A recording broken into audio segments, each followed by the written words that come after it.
I never planned to keep my success a secret. Life just worked out that way.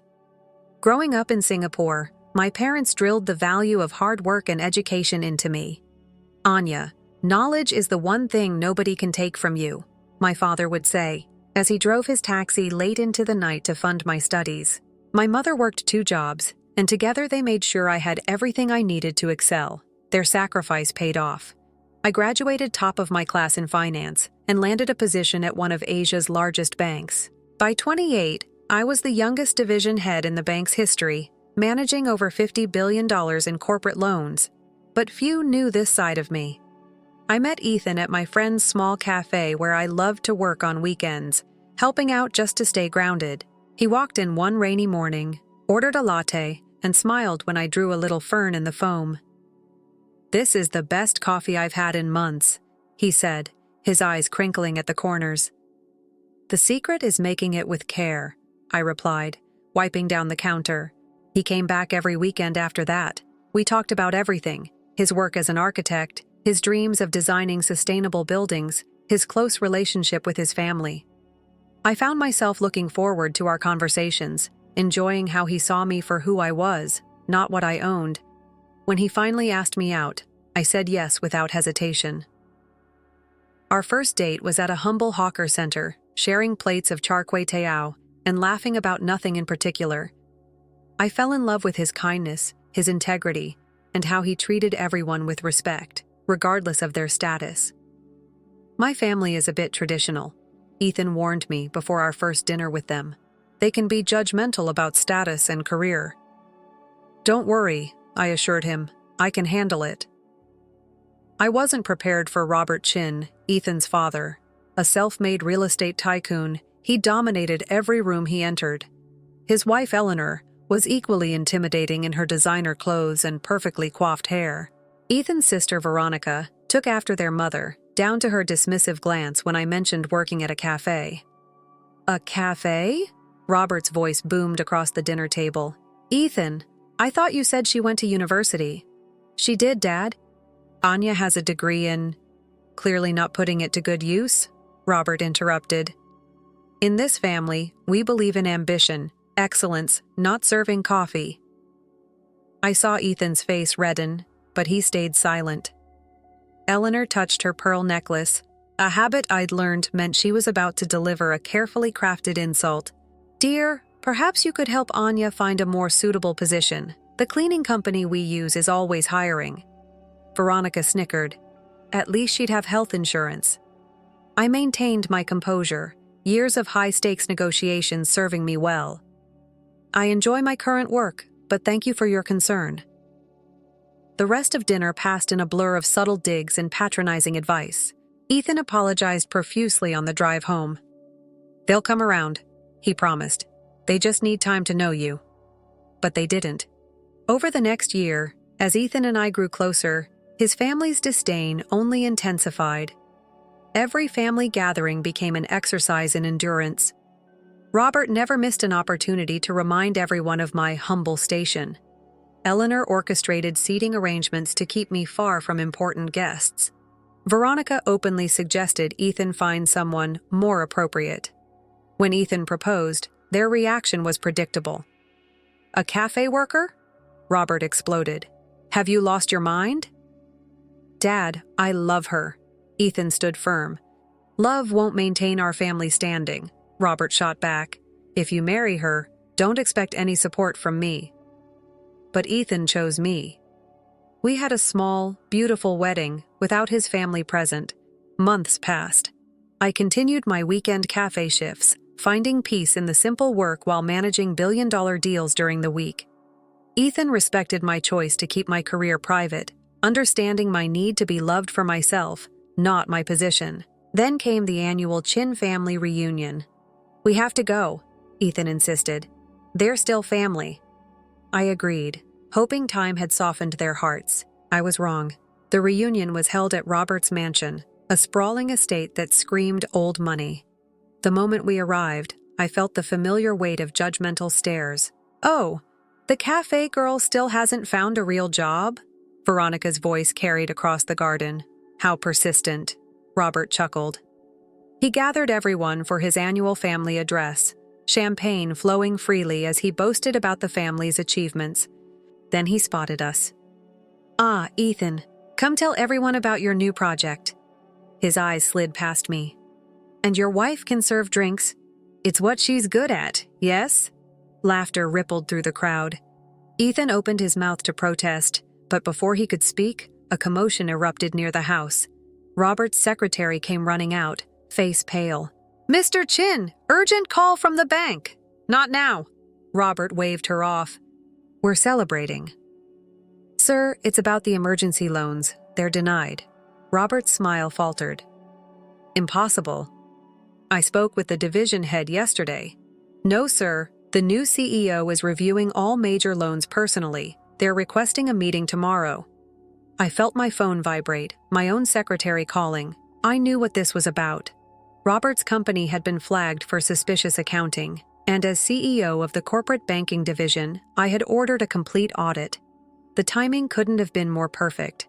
"Excuse me," I said quietly, stepping away from the crowd to take my call. "Ma'am," my secretary whispered, "Chin Development's financials are worse than we thought. The audit shows systematic misrepresentation of assets." "Send me the files," I replied. "I'll review them tonight." When I returned, Robert was in full crisis mode. His face had lost its usual smugness, replaced by barely concealed panic. He was barking orders into his phone while Eleanor hovered nearby, wringing her perfectly manicured hands. Veronica sidled up to me, her voice dripping with false sympathy. "Looks like Daddy's company is having issues. Not that you'd understand business matters. More champagne?" "No, thank you," I smiled politely. "But I do have a question. How's your position at your father's company?" She preened.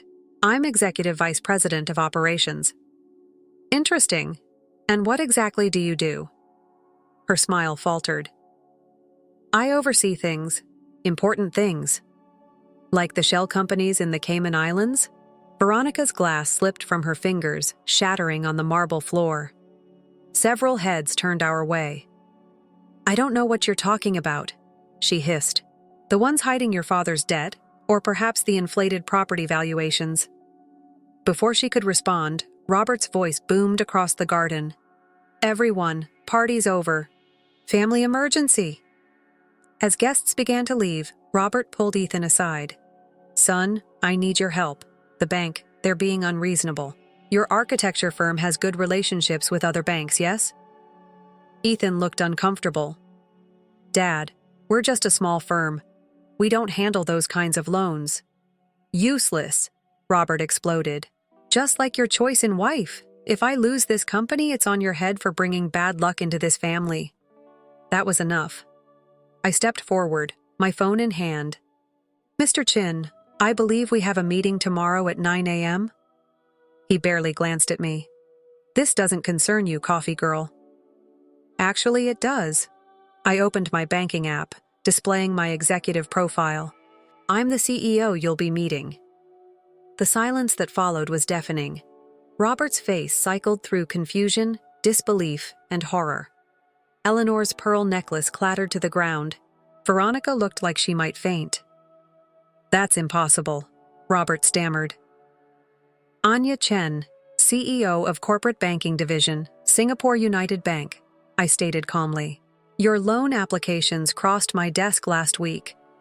The irregularities were concerning." Ethan stared at me, mouth agape. "Emily, all this time." "I wanted to be loved for who I am, not what I own," I explained softly. "You gave me that gift. Your family, not so much." Robert suddenly straightened, his businessman instincts kicking in. "Well, this is wonderful news. We're all family here. Surely we can work something out." "Family?" I echoed. "Like when you called me a gold digger at our wedding reception, or when you told your business associates that Ethan married beneath his station." Eleanor stepped forward, arms outstretched. "Darling, we were just protecting our son. Surely you understand."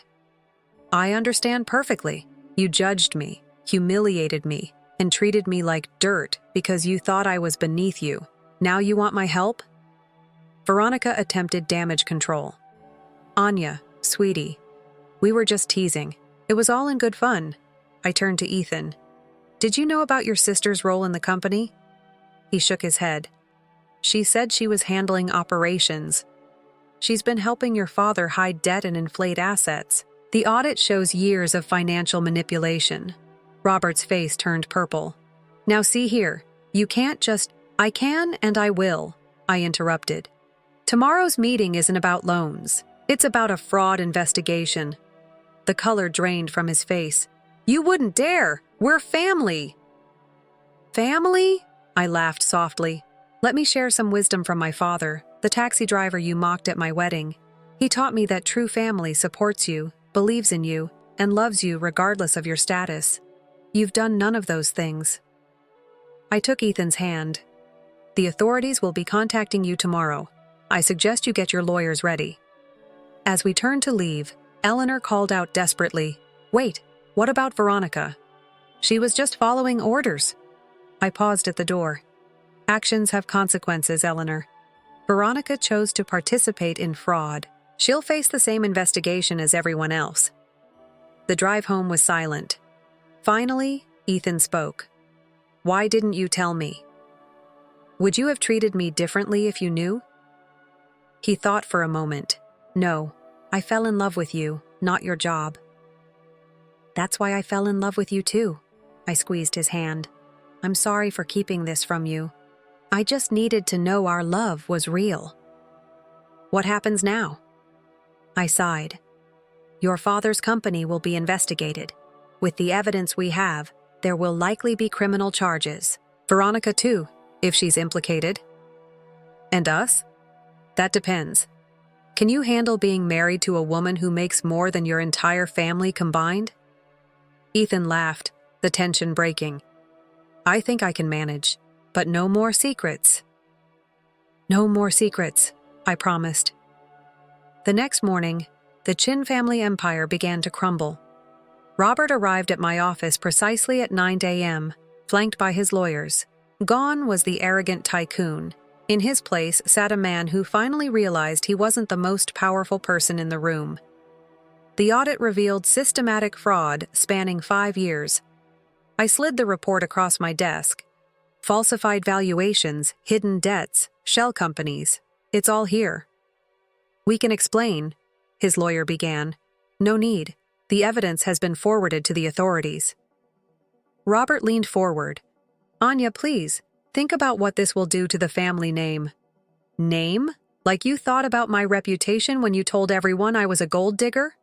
Before he could respond, my secretary interrupted. Ma'am, the police are here. What followed was a media circus. Chin Development CEO, arrested for fraud, splashed across headlines. Veronica was taken into custody next, her designer handbag clutched to her chest as officers led her away. Eleanor had a very public breakdown at the country club. Ethan stood by me through it all, though I knew it pained him to see his family fall apart.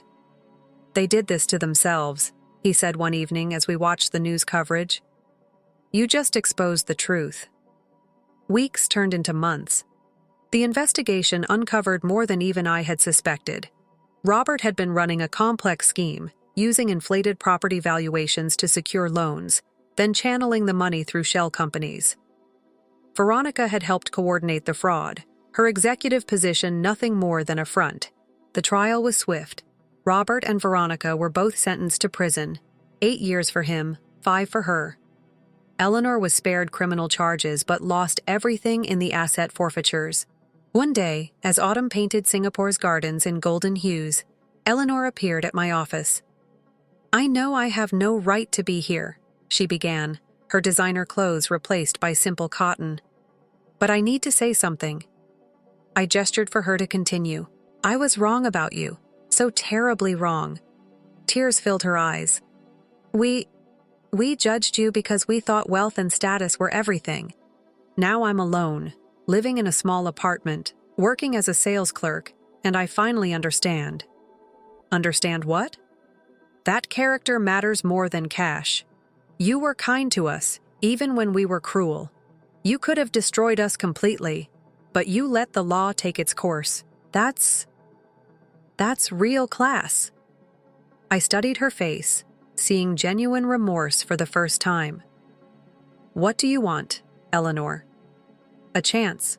Not to be close. I know I don't deserve that. But to apologize to you and Ethan, to try to be better." 6 months later, we hosted a small dinner party. Eleanor came, bringing homemade dumplings, a skill she'd learned in her new life. She was different now, humbler, more genuine. Ethan was healing too, visiting his father and sister in prison, working through years of family dysfunction. As for me, I kept my weekend shifts at the cafe. Not because I needed to hide anymore, but because I loved the simplicity of making someone's day better, with a perfect cup of coffee. One morning, a young woman came in looking defeated. "Rough day?" I asked, drawing a heart in her latte foam. "My boyfriend's parents think I'm not good enough," she sighed. "Wrong background, wrong job." I smiled, remembering where my own journey began. "Let me tell you a story about family pride and what really matters in the end." Life has a way of teaching us its most important lessons. Sometimes it takes losing everything to understand what truly matters. Robert and Veronica learned this in prison. Eleanor learned it through humility, and I learned that being true to yourself is worth more than all the wealth in the world. Ethan and I are expecting our first child now. We decided to name her Grace, a reminder that sometimes the hardest situations deserve a measure of mercy. Eleanor is excited to be a grandmother, and even Robert, through his prison letters, seems to be reflecting on what kind of legacy he really wants to leave. The cafe still stands, a humble reminder of where our story began. Sometimes customers recognize me, the banking CEO who serves coffee on weekends. They often ask why I still do it. My answer is simple. Every cup of coffee is a chance to make someone's day better. And at the end of our lives, isn't that what matters most? They usually smile, understanding or not. But I know my truth. Success isn't about power or revenge, or even proving others wrong. It's about staying true to yourself, showing kindness even when it's not deserved, and remembering that everyone, even those who hurt us, deserves a chance at redemption. As I write this, I'm sitting in the cafe, watching the sunrise paint the city in shades of hope. Ethan will join me soon, as he does every weekend. Eleanor might stop by with her dumplings. Life isn't perfect, but it's real and rich with lessons learned. And sometimes, when I'm making coffee or reviewing billion-dollar deals, I think about my father's words. Knowledge is the one thing nobody can take from you. He was right, but he missed something important.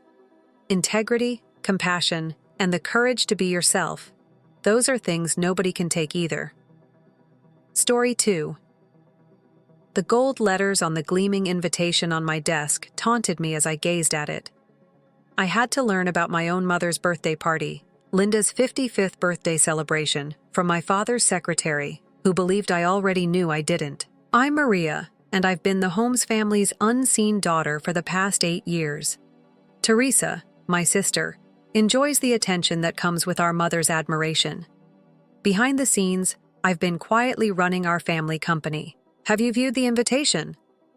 The voice of my closest buddy Aiden crackled across the speaker of my phone.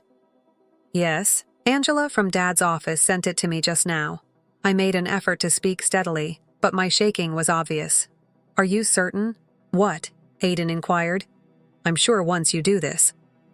I glanced at the invitation once again, but my name was noticeably missing from its tasteful layout. It's time for everyone to realize who I really am.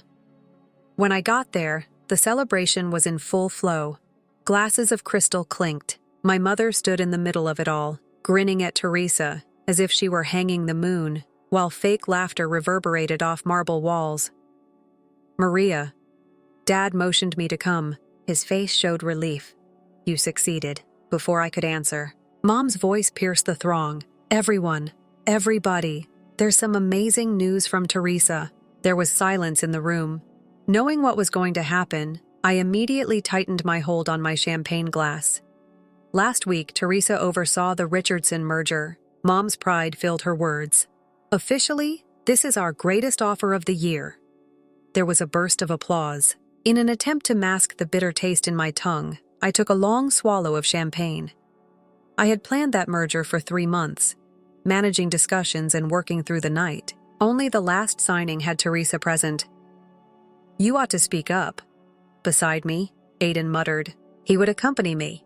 "I'm here to help you emotionally in this wolf lair." "What's the point?"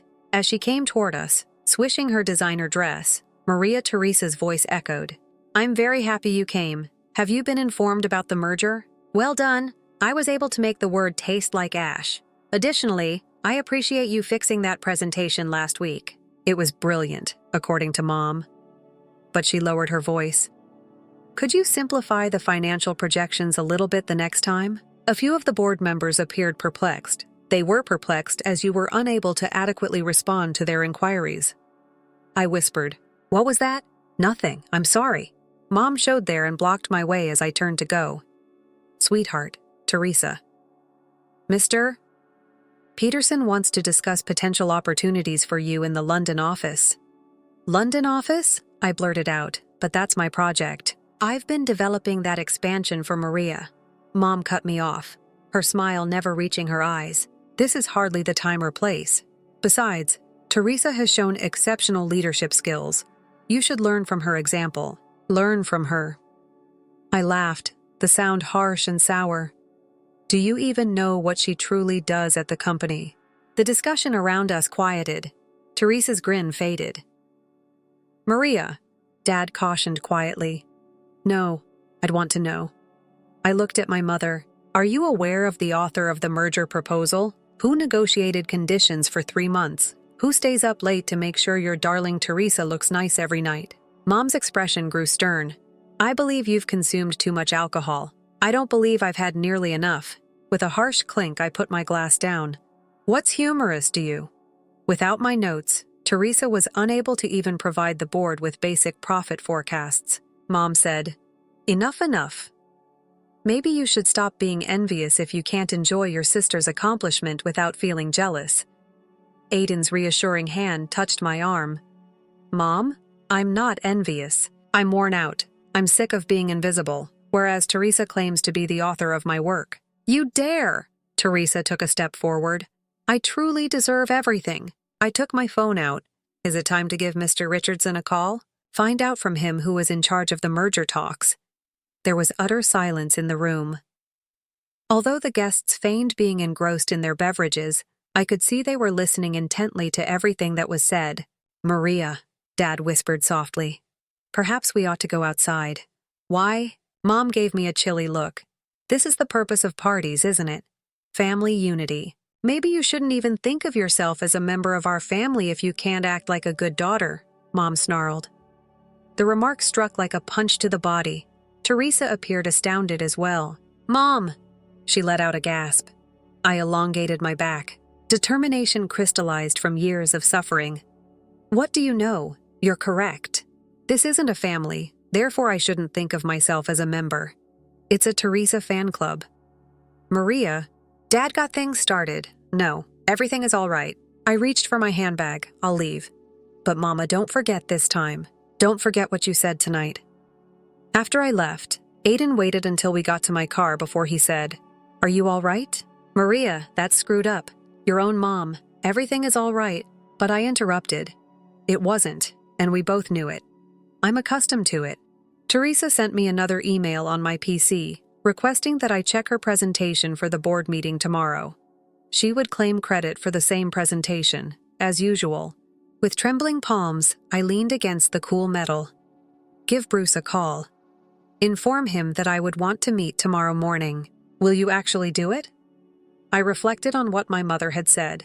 Teresa's phony pity, and years of being ignored. Indeed, they need to experience what it's like to be invisible. I saw my father looking out the window as we drove away. His face was inscrutable. He would soon see why I had to take this action. They will all realize soon. "Mom, happy birthday." I spoke to the darkness in a whisper. "Since this is the final party you will throw as CEO of this firm, I hope you had a good time."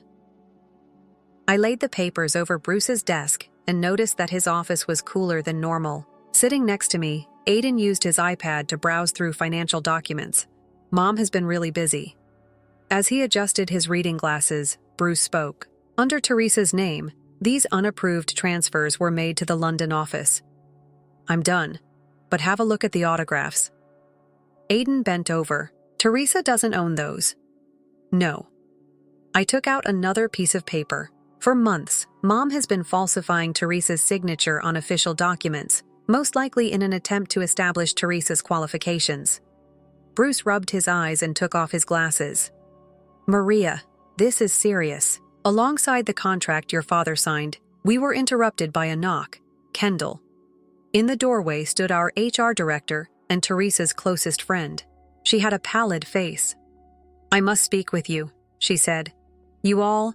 She shut the door behind her after I gave her a nod. I can no longer remain silent. Kendall exploded. Mommy? She intends to compel your father to retire early. She desires Teresa to be appointed CEO right away. What? The word was barely audible. There's more. Kendall took her phone out. Take a listen. Yesterday, I recorded it. The room echoed with Mom's voice. We'll have to deal with Maria after James leaves. Look for a way to undermine her efforts. Get her to give up. Teresa must be the sole surviving heir. The response from Teresa's voice made my hands clench into fists. But Mom, Maria does a good job. The business requires. Instead of someone who hides in their office doing paperwork, the company needs strong leadership. Believe me, sweetheart, I am aware of what is ideal. Kendall stopped the recording. I'm sorry, Maria. I should have come forward sooner. Why now? Aiden asked, his protective instinct kicking in. Because what they're doing is wrong. Kendall met my eyes. And because I saw what happened at the party. You deserve better. Bruce cleared his throat.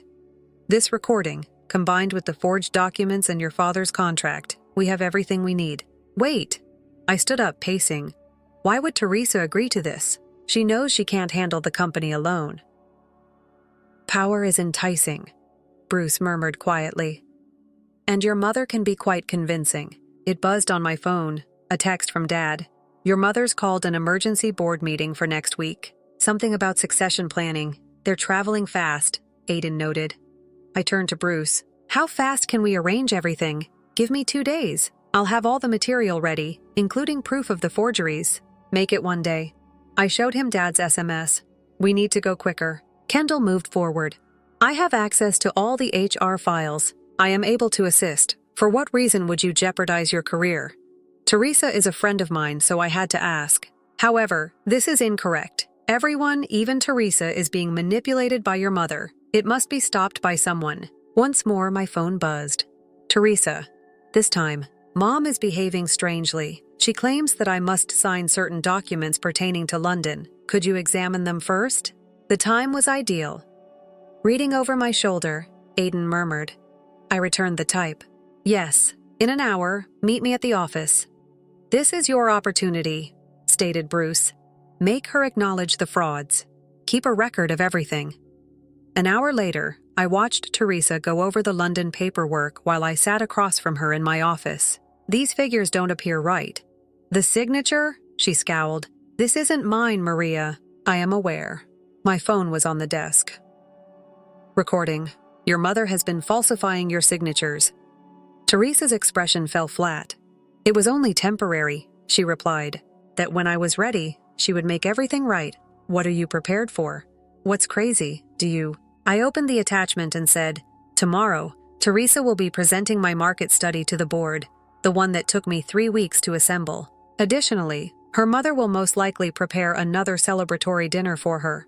Why do you continue to harm yourself in this way? What? Aiden inquired. You know what not to do. I took a quick look at the locked desk drawer that contained that specific document. Not to take over quite yet. Teresa's eyes were filled with tears. She wants me to lead the company. But I can't, Maria. All of my accomplishments have been attributed to you. The growth, the mergers. I am only the face. So why comply with it? Since she dabbed at her eyes. Because that's the only way my mother can proudly look at me. If I failed, if I spoke the truth, she'd treat you like she does me. Teresa nodded miserably. I paused the recording. It's not simply bad what Mom is doing.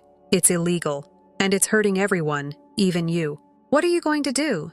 I obtained the paperwork, my choice crystallizing. I'm going to reveal to everyone who has been in charge of this business. I want to know if you're with Mom or me. Teresa gazed first at the falsified papers and then at me. I saw my sister, rather than my adversary for the first time in years. She murmured, "Tell me what you need." I grinned as I sensed everything coming together. We must first discuss the next board meeting. It seemed like navigating a minefield during the week before the board meeting. Teresa avoided making eye contact as Mom walked about the workplace, hinting at exciting changes and new leadership. Sliding a heavy packet over his desk, Bruce added, "Everything is ready whenever we pass in the hallways." Regarding this timing, are you certain? Mom hasn't given us an option. I looked at my watch. Today, she is visiting with each board member separately, most likely in an attempt to win their support. A message from Aiden appeared on my phone. "Your mom just walked smugly into Peterson's office." Bruce suggested that we move right away before she had a chance to do so. The door exploded. Dad was standing there looking pale. "Maria, we must speak." Bruce picked up his papers. "Let me give you a moment." After we were alone ourselves, Dad slumped in a seat. "Mommy, today is the day she wants me to sign my retirement documents." "What?" "Next week is when the board will convene. It's better this way," she says. "Cleaner?" He combed his hair with his hand. "She has everything ready. The documents. Teresa was named the new CEO in the news announcement. Dad." I crouched next to his chair. "Do you think I'm trustworthy?" He looked directly into my eyes. "I do, you know." "Don't sign anything then, neither today nor tomorrow." I gave his hand a squeeze. "Wait till the board meeting, please." "What are you going to do, Maria?"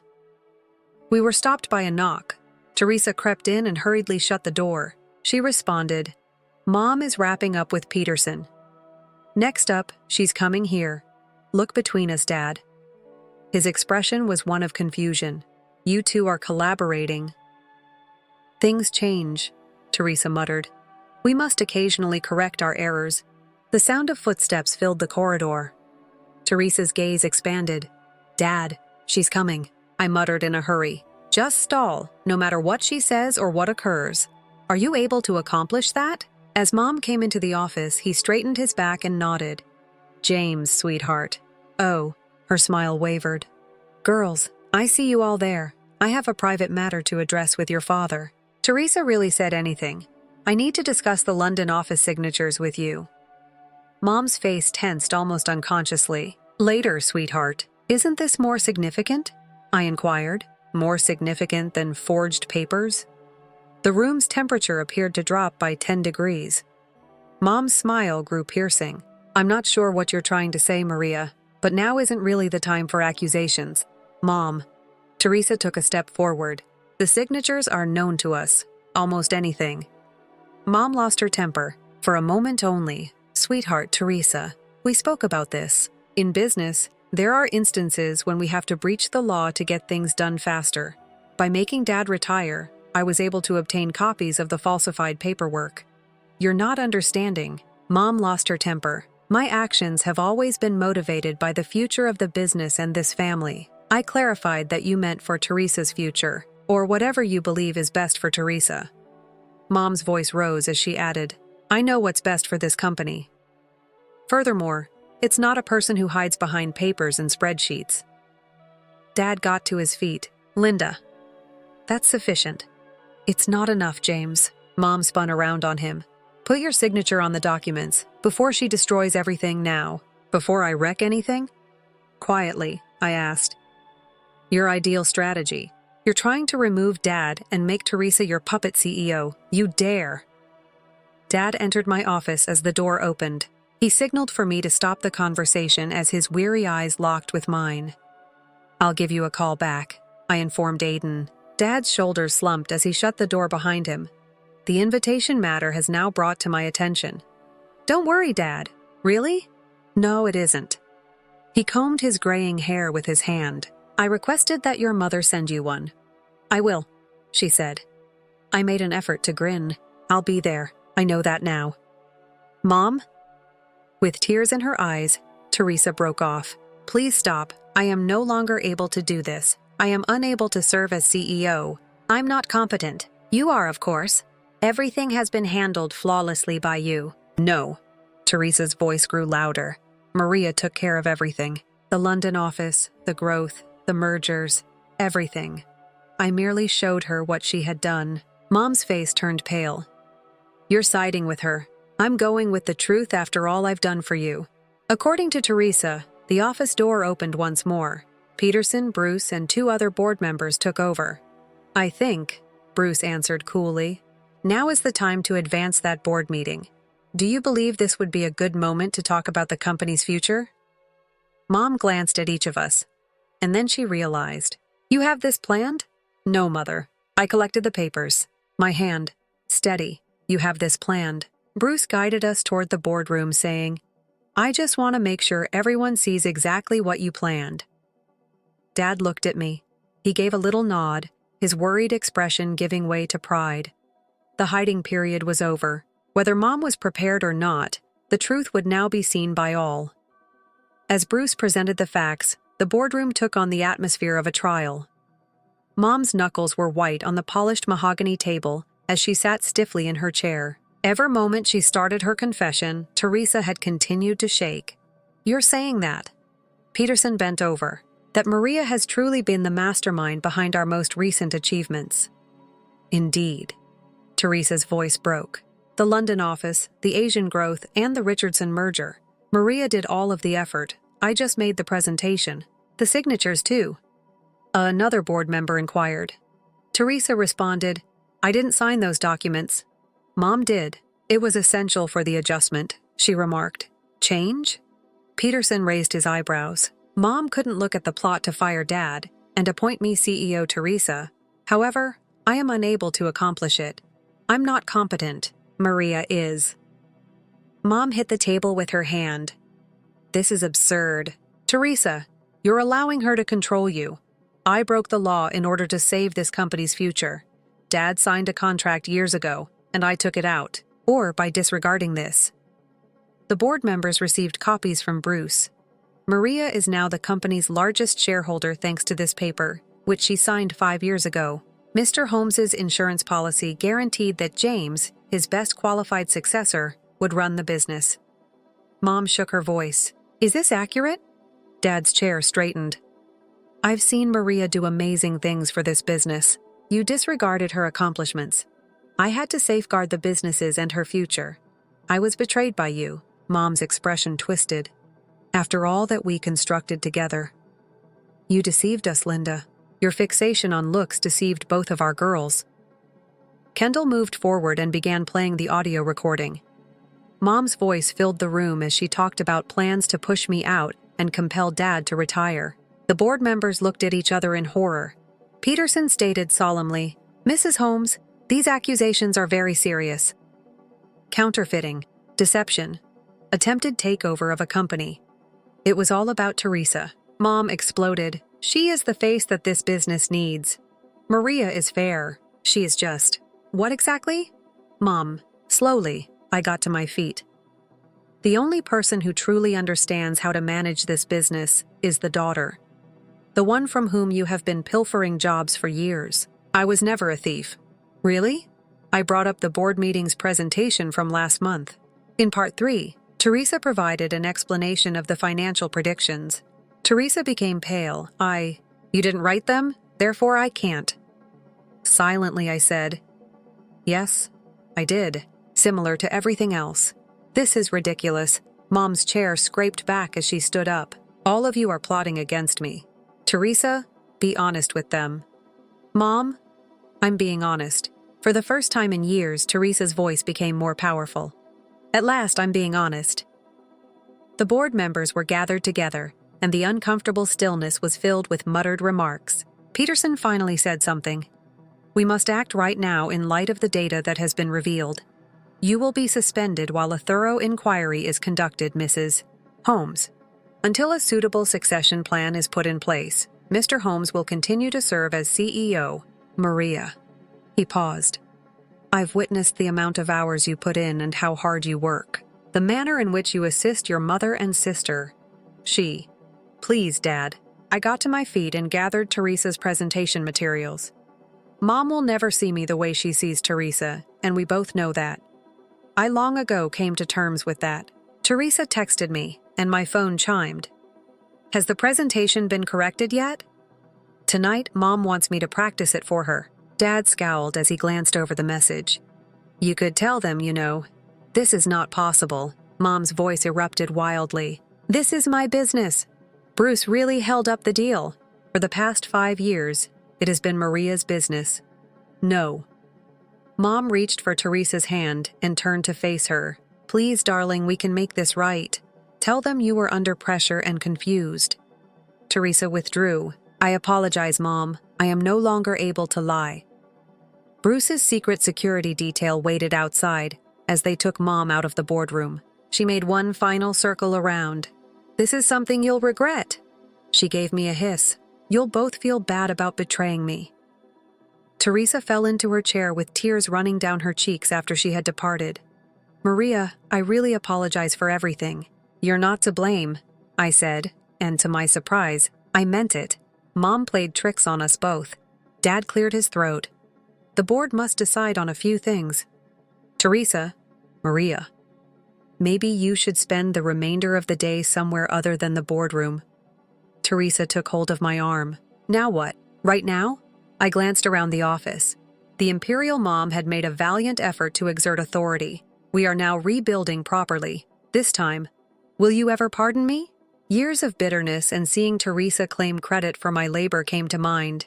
But I also considered Teresa's bravery and Mom's manipulation. Today. I've done so already. Here we were both victims, I remarked. This time, are you prepared to understand the business properly as my sister, not my competitor? Although Teresa's grin was thin, it was sincere. That would be nice.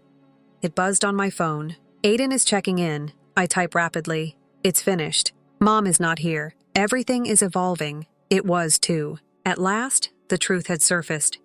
And the opportunity to rebuild comes with it. Not only the business, but maybe our family as well. At any rate, what was left of it? Teresa was sitting in my office looking at a pile of financial data 3 days after the boardroom altercation. These are amazing, she remarked without raising her gaze. I had never read them in depth before, just committed your notes to memory. That will soon change. I put down 2 coffee mugs. Are you prepared to learn corporate finance for the first time?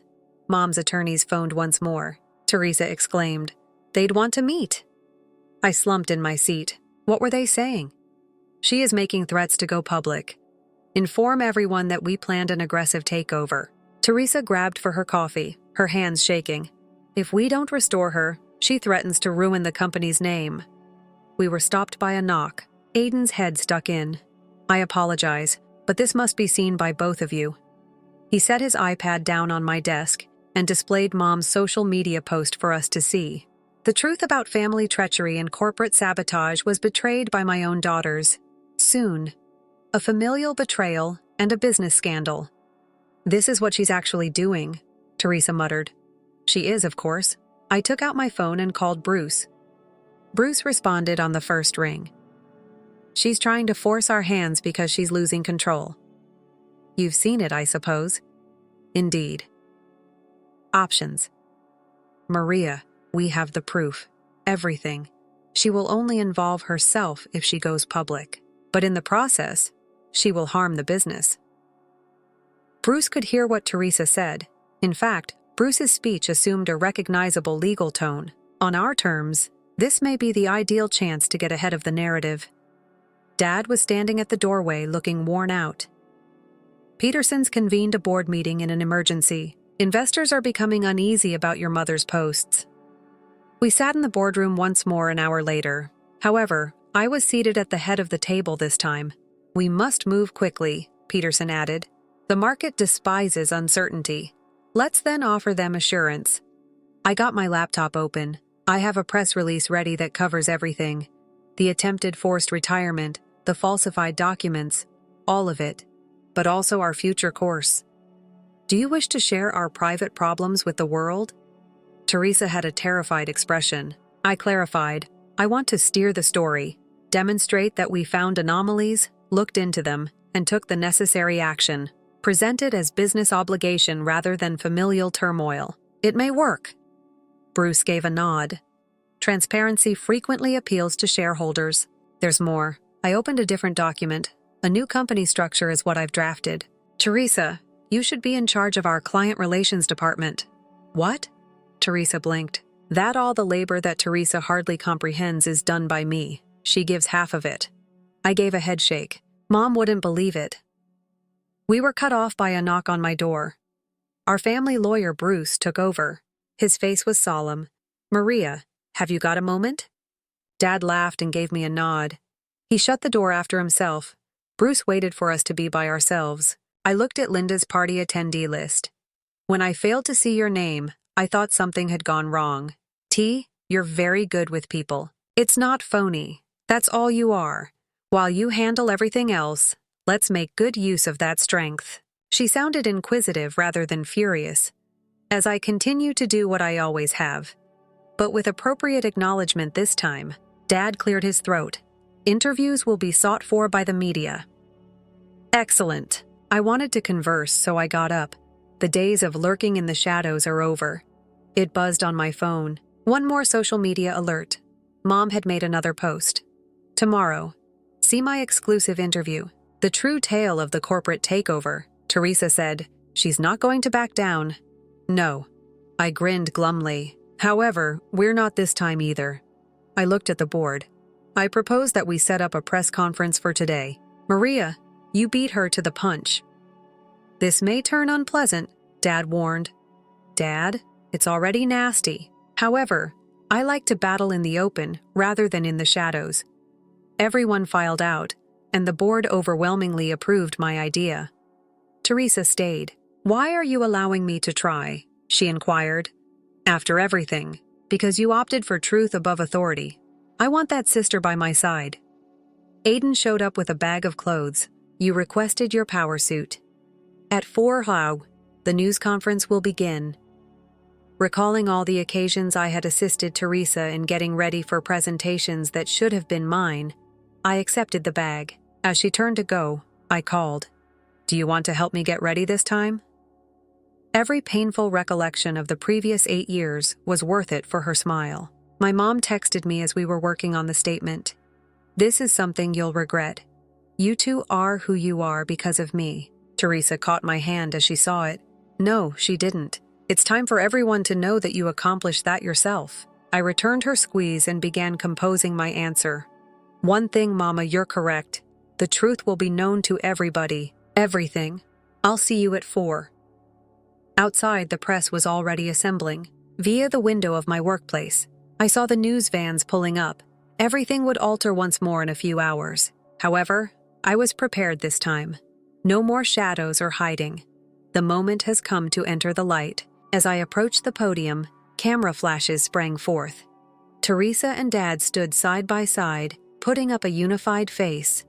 Reporters crowded the conference room, eager to cover the controversy. Mom had assured them. I appreciate everyone coming at such short notice. I began, my voice steady. Today we're here to address recent allegations and share some important corporate developments. A reporter's hand shot up. Is it true your mother is accusing you of orchestrating a hostile takeover? Actually, I smiled, sliding the contract across the podium. There was no takeover. This document, signed 5 years ago, legally established the company's succession plan. Another reporter jumped in. Why are we just hearing about this now? Because Teresa stepped forward. I've been taking credit for Maria's work for years. Our mother orchestrated it, and I went along with it. That ends today. The room erupted. Cameras clicked frantically as reporters shouted questions.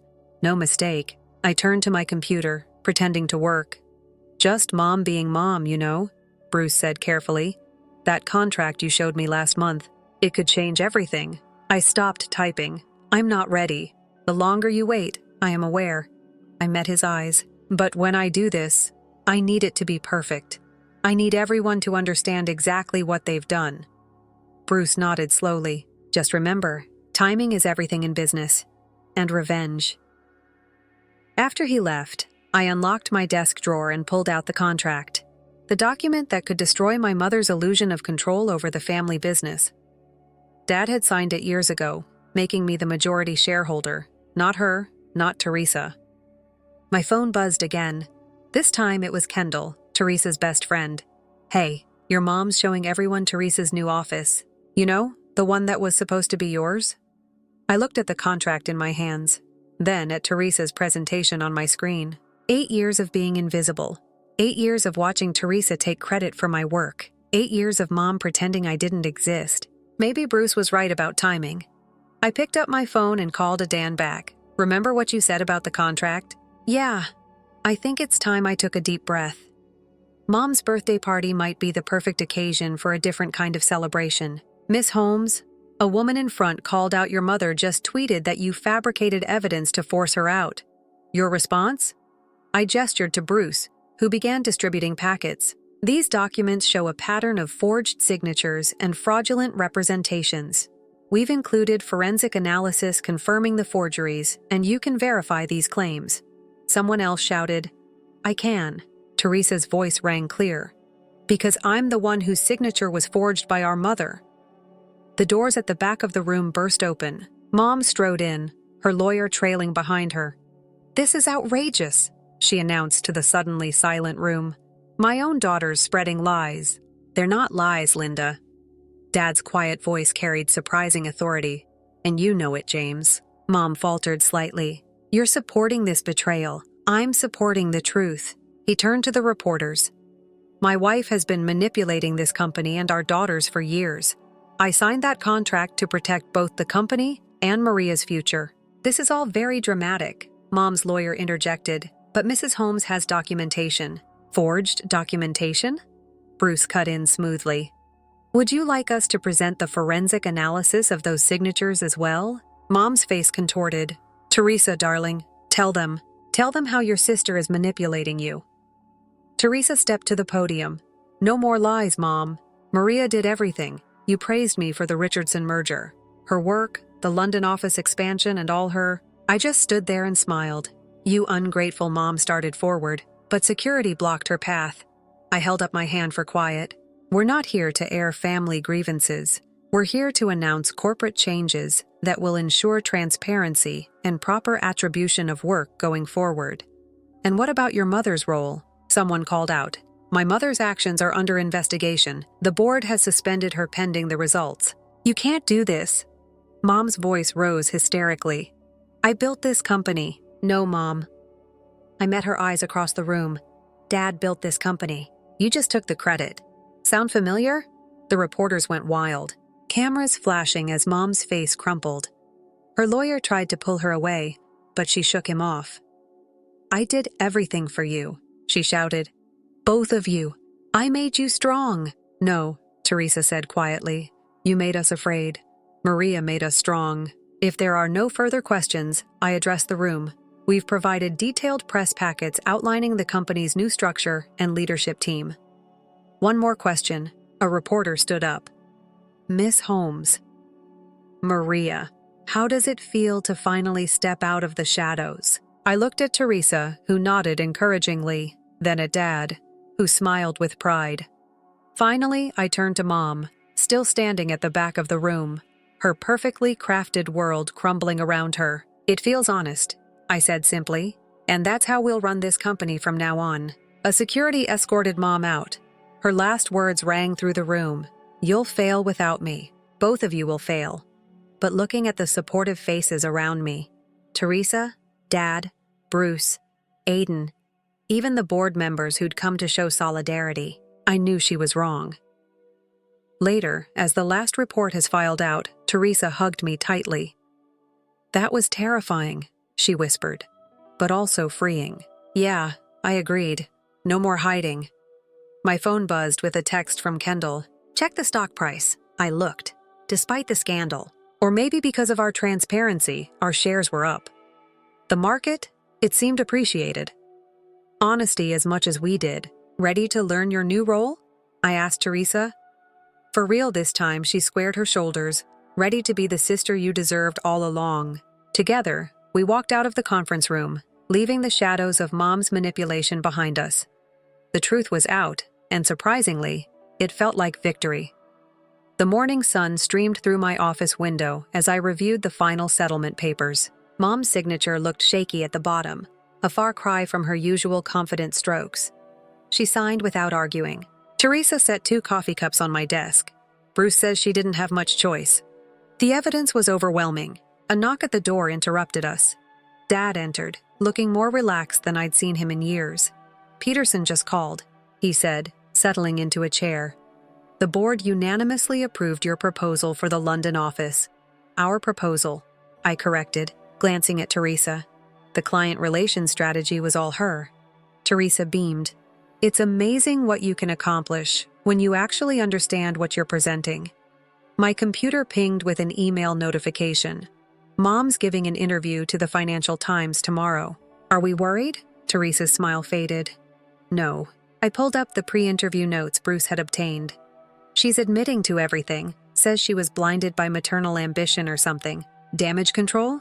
Dad nodded. Her lawyer probably insisted. Another knock. This time it was Kendall. "Sorry to interrupt, but you both need to see this." She handed me her tablet open to Mom's social media. My breath caught as I read her latest post to my daughters. I was wrong. The need to control everything cost me what mattered most. Your trust and love. "I'm sorry. Is this real?" Teresa whispered. "Keep reading," Kendall urged. The post continued. "Maria, you were never invisible. I was blind." Teresa, "You never needed my manipulation to shine. I failed you both as a mother.